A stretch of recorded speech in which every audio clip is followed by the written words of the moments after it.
मनाचे श्लोक हे समर्थ रामदास स्वामींनी रचलेले मानवी मनाला मार्गदर्शन देणारे पद्य आहेत। मनाचे श्लोक हे संस्कार व सुविचार म्हणून म्हटले जातात। तर मनाचे श्लोक या सेगमेंटद्वारे आपण एक एक करून हे सर्व श्लोक व त्यामागील अर्थ मराठी, हिंदी आणि इंग्रजी मध्ये जाणून घेणार आहोत।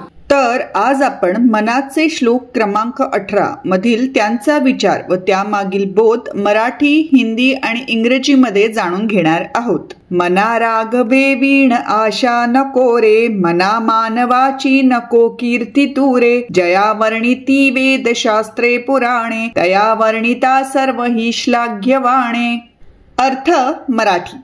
या श्लोकात रामदास स्वामींनी मनाने कसं आचरण करावं याविषयी सांगितलं आहे की हे मना, तू प्रभू रामचंद्र अर्थात परमेश्वराशिवाय दुसऱ्या कोणाकडूनही आशा ठेवू नकोस। हे मना, माणसांची कीर्ती व स्तुती करून त्यांना खुश करण्यात आपला वेळ वाया घालवू नकोस। ज्या राघवाची कीर्ती व महती वेदशास्त्र पुराणातही वर्णन केलेली आहे त्या परमेश्वराचे स्मरण करणे, चिंतन करणे व स्तुती करणे हे खरे प्रशंसा योग्य आहे। मित्रांनो, भौतिक जगातील सर्व गोष्टी अगदी नाते संबंधही नश्वर आहेत, परंतु परमेश्वर व त्याच्या प्रती असलेलं आपलं प्रेम हे मात्र शाश्वत व कायम टिकणार आहे। आणि म्हणूनच आयुष्यात परमेश्वरावर व आपल्या कर्मांवर विश्वास ठेवणं व त्यांना शरण जाणं महत्वाचं आहे, ज्यामुळे आपल्या आयुष्याची दोरी दुसऱ्याच्या हातात न जाता कायम आपल्याच हातात राहते। अर्थ Hindi.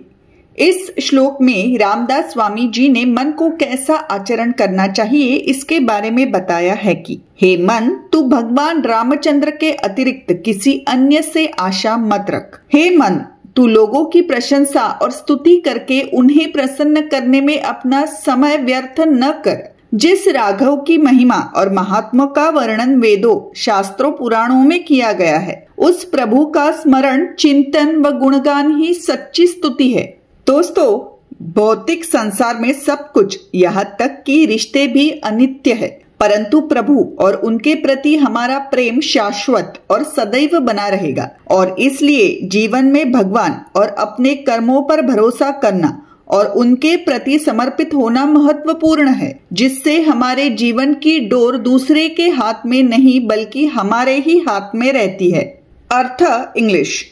In this shloka, Ramdas Swamiji has talked about how the mind should behave. He says, "O mind, do not keep hope from anyone else other than Lord Ramchandra. O mind, do not waste your time in pleasing people by praising them. The Raghav, whose glory and greatness have been described in the Vedas, scriptures and Puranas, remembering, thinking and praising about that Lord is true praise."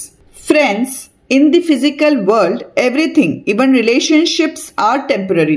But God and our love for Him will always remain eternal and everlasting. And that's why it's important to trust and surrender to the Lord and your deeds in life, due to which rope of your life will remain in your hands and not in the hands of others. तर मित्रांनो, आजचा हा video तुम्हाला आवडला असल्यास हे संस्कार व सुविचार लोकांपर्यंत पोहोचवण्याकरिता तो नक्की शेअर करा आणि मैत्री दोस्ती कॉर्नर हे चॅनल जरूर सबस्क्राइब करा। धन्यवाद। राम कृष्ण हरी।